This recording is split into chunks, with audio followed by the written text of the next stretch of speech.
संविधान में क्या लिखा है। इस चुनाव में बार बार संविधान का जिक्र फिर आ रहा है। राहुल गांधी ने कह दिया संविधान नहीं पढ़ा है मोदी जी ने, हैं? दुष्यंत जी ये कह रहे हैं, लेकिन संविधान तो ऐसा लग रहा है उसमें लिखा क्या है भाई, धर्म आधारित आरक्षण की तो बात नहीं है। देखिए संविधान जो वक्फ कानून है ये क्या संविधान से आया है? बताइए समीर जी, जिसको लेकर हर कोई पीछे पड़ गया है इसके पीछे। देखिए वक्त कानून तो बहुत पहले स्क्रैप हो जाना चाहिए था, उसमें बदलाव की जरूरत नहीं है, उस वक्त को हटा ही देना चाहिए था। तो प्रधानमंत्री नरेंद्र मोदी के दरिया दिले अमित शाह का बड़ा मन है कि वो कह रहे हैं कि इसके अंदर कुछ बदलाव करेंगे। 8.5 लाख एकड़ जमीन इकट्ठा कर लेते हो आप, और किसी भी 1300 एकड़ के गांव पे आप जमीन दावा ठोक देते हो और सरकार उसको नोटिस भेज देती है, कर्नाटक की कांग्रेस सरकार की है, वक्फ की जमीन होने वाली, आप उसका जवाब दीजिए। पूरे हिंदुस्तान की जमीन पर कब्जा करने की आप कोशिश करते हो। और जो अभी प्रवक्ता बता रहे थे मुसलमानों को लेकर, जब मुस्लिम इस देश के साथ जुड़ेगा तो वो विकास करेगा। अगर मुसलमान ये कहेगा कि वक्फ बिल अगर हम पाकिस्तान चले जाते तो लाहौर से लेकर लखनऊ तक पाकिस्तान का हिस्सा होता।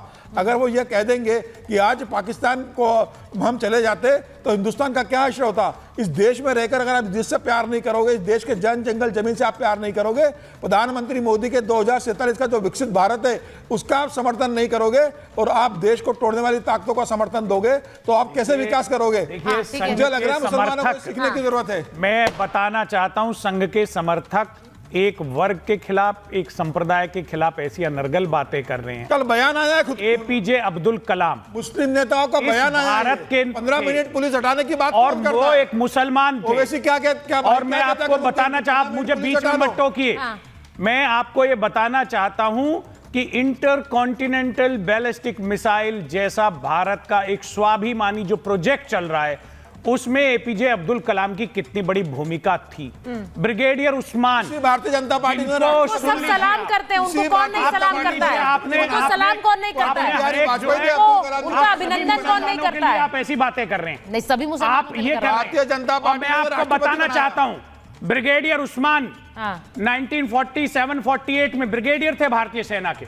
उन्होंने उनको जिन्ना ने कहा कि आप पाकिस्तान राष्ट्रवादी मुसलमानों की कोई बात नहीं कर रहा, उन्होंने अपनी जान हिंदुस्तान के लिए बात नहीं कर रहा। ये यहाँ पर ओवैसी के लोग हैं, ओवैसी की बात की जा रही है। वो कश्मीर में लड़ते हुए शहीद रोहन जी को लीजिए जरा। आप देश के भाई दुष्यंत जी इसको आप ना आप इसको देखिए समीर जी, ऐसे एक स्वस्थ राष्ट्र का निर्माण बाधा कोशिश मत कीजिए। आप देशभक्त लोगों का मनोबल तोड़ रहे हैं।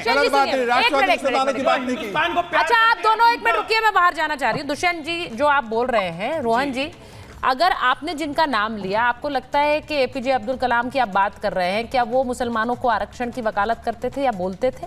आपने बोला, मैं तो ये कह रही हूँ जो व्यक्ति जिस व्यक्ति पर पूरे देश को फक्र है, नाज है, जिनका सब अभिनंदन करते रहे, उनका नाम लेकर आप कह रहे हैं कि भाई मुसलमानों को बांटने की बात है।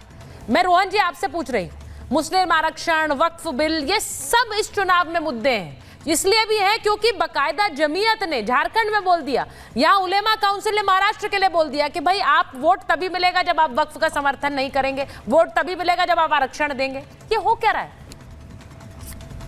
सुचित्रा जी, यही चीज समझने की बात है। हमारे एक साथी अभी बोल रहे थे कि आज भी मुसलमान पिछड़ा है, जहां पे 75 में से 60 साल कांग्रेस ने शासन किया, जहां पे वक्फ बोर्ड जैसा एक मजबूत लॉ दिया, फिर भी अगर उसका फायदा मुसलमान भाई बहनों को नहीं मिला तो क्या हो रहा है? ये वक्फ में सुधार की बात कर रही है, वक्फ को हटाने की बात नहीं है, मस्जिदों को लेने की बात नहीं है, दरगाह को हटाने की बात नहीं है। यही तो जो प्रोपेगेंडा है फैलाया जा रहा है। कोई चीज अगर गलत चल रही है, उसका लॉ का मिसयूज हो रहा है, अगर उसको हम लोग देश के संविधान के हिसाब से उसको करेक्ट कर रहे हैं तो ये मुसलमान के खिलाफ कैसे हो गया? मैं यही तो आपको कहना चाह रहा हूं। सबको, मुसलमानों को, जो राष्ट्रवादी मुसलमानों को है उस तुष्टीकरण करके उन्हीं का खराब कर रहे हैं। सालों से कांग्रेस ने मुसलमानों को वोट बैंक बनाया, तुष्टीकरण किया, जिससे उनको कम से कम 20% वोट की मेहनत ना करनी पड़े, काम के बिना वोट मिले। आज भी वो लोग उसी प्रोपेगेंडा पे आगे बढ़ रहे हैं। बाकी वक्फ बोर्ड में सुधार की बातें, जो भी लॉ हो, सुधार हमेशा उसमें होना चाहिए, उसमें किसी का विरोध नहीं होना चाहिए। और ये ओवैसी जैसे लोग इसका जो प्रोपेगेंडा करता है उसके खिलाफ है। दूसरा, किशोर जी ने भी व्यक्तिगत टिप्पणी की, मैं यही कहना चाहूंगा सुचित्रा जी, क्योंकि वहां पे महाराष्ट्र के जो रुझान आ रहे हैं, जनरली किशोर जी इस प्रकार की बात नहीं करते हैं, कहीं ना कहीं उनका मानसिक तो आज संतुलन उनकी खराब भाषा हो से चुका हैरान है, हूं। जो परिणाम उनको दिख रहे हैं। और इसीलिए मैं आपको कहना चाहता हूं कि जिस प्रकार से सुचित्रा जी पूरा देश वक्फ बोर्ड की हम बात करें या 150 तुष्टीकरण की बात महाराष्ट्र में। करें, कोई मुसलमानों का विरोध नहीं कर रहा अच्छा। है। और जेपीसी में अगर कोई चीज जेपीसी को रिफर हुई है, उसका मतलब यह है कि जेपीसी के सजेशंस के बाद में उसको संसद में लाया जाएगा। उसमें क्या गलत कह दिया गृह मंत्री जी ने? संसद में तो आएगा ही, वो सुधार के बाद में आएगा। एक्सेप्ट करना कि नहीं करना वो तो देश के सांसद नक्की करेंगे। और एमआईएम के साथी ने तो कह दिया अब तो सांसदों को भी नहीं मानते। अरे ये क्या तरीका, ये कोई दादागिरी थोड़ी है। हमारे यहाँ पे एक प्रक्रिया है, उसके तहत आपको संसद को फॉलो करना पड़ेगा।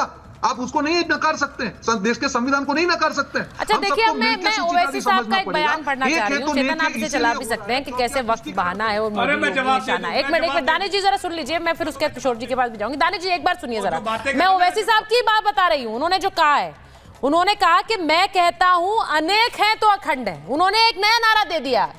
उन्होंने कहा अनेक है तो अखंड है। अब योगी आदित्यनाथ का नारा, उसके बाद नरेंद्र मोदी का नारा, उसके काट में लगातार नारे दिए जा रहे हैं। वहां यूपी में अखिलेश यादव दे रहे हैं, यहाँ ओवैसी साहब ने भी दे दिया अनेक है तो अखंड है। उन्होंने कहा संविधान है तो सबका सम्मान है। और वो ये भी कह रहे हैं कि मोदी कहते हैं एक है तो सेफ है, क्या हम 10 साल से सेफ नहीं है?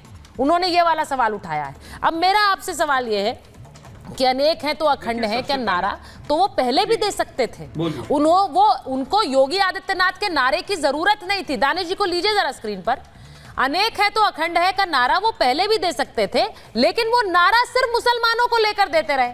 आज जब योगी आदित्यनाथ कह रहे हैं बटेंगे तो कटेंगे, तो उन्हें अनेकता याद आ रही है। बोलिए दानिश जी। बता दो, बिसात की बात की जाए तो योगी आदित्यनाथ की कोई बिसात नहीं है। बारिश असदुद्दीन ओवैसी साहब के साथ अगर बहस करने का शौक है तो बुला लें, योगी आदित्यनाथ को भी बिठा दें और मोदी जी को भी बिठा दें। आप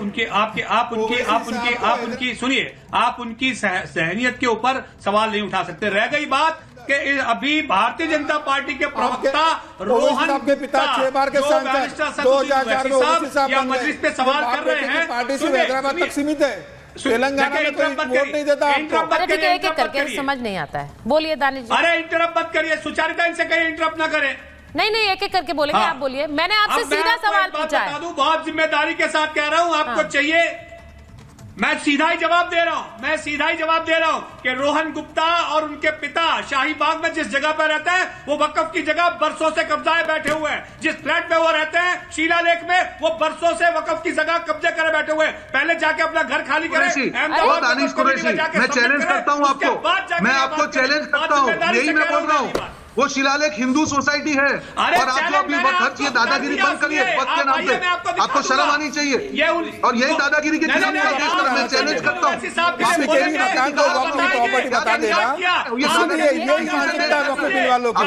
दानिश जी और रोहन जी को अब ये जो बोल रहे हैं, एक मिनट सुनिए,